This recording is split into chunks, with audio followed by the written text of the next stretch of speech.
Mga bigating artista na dumalo sa kasal ni Robby Domingo at Mikey Pineda. Dating Vice President Leni Robredo, present din.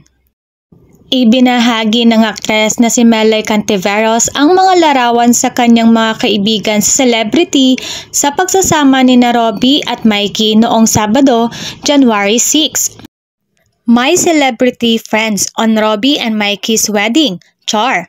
Kung maka-friends akala mo talaga. Marami pa nga ako di napicturan kasi nabisihan na, caption ni Melay sa kanyang post. Spotted sa in-upload ni Melay sina Catherine Bernardo, Alora Sasam, Daniel Padilla, Joshua Garcia, Enchong D, Bianca Gonzalez, JC Intal, Mayma Entrada, Darla Sauler. Kinilig naman ang maraming fans ni Catherine Bernardo at Daniel Padilla nang muling magkasama ang dating magkasintahan sa kasal nila TV host Robby Domingo at Mikey Pineda.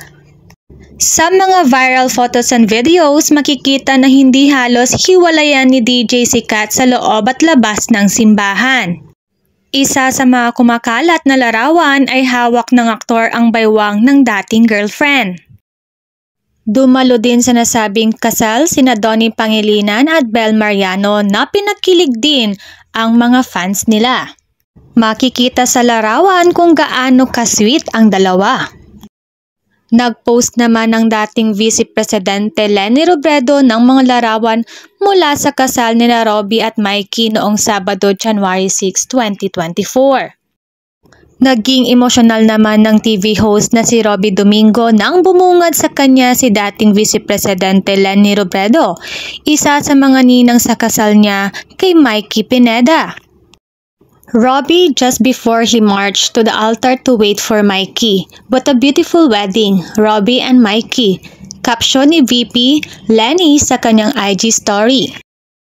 Kabilang si Robby Domingo sa mga celebrity na nagpahayag ng suporta sa kampanya ni Robredo sa pangkapangulo noong 2022. Kaya nung kinuha siyang ninang sa kasal ay hindi nagdalawang isip ang dating Vice Presidente.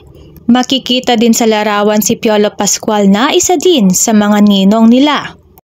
May kuhang larawan din sina Catherine Bernardo at VP Leni na kuha sa loob ng simbahan.